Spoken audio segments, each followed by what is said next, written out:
ફાડી નાખે ભરત કહેવાય ને લોકો ઓકે મારે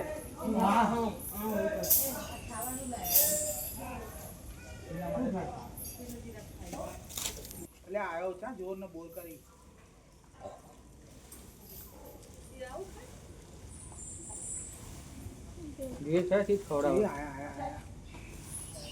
ખાવાનું ચાલુ કર્યું એટલે આવી જ ખાય છે બીજે તોડી આને કેવું ખાવું હાથીને તો અડાય ને આમ બહાર નાખી મારે ભાઈ અંદર લઈ જાય બહાર ના એ હા કરે ભાંચેલા એટલે એ નહીં આ જો સવારી કરાવો છો પેલા ઉપર ચડી જાય ખુરશી ને બુરશી બાંધી છે જો જવન લે આડો ને આ મોચીલો વાળી ઘાટ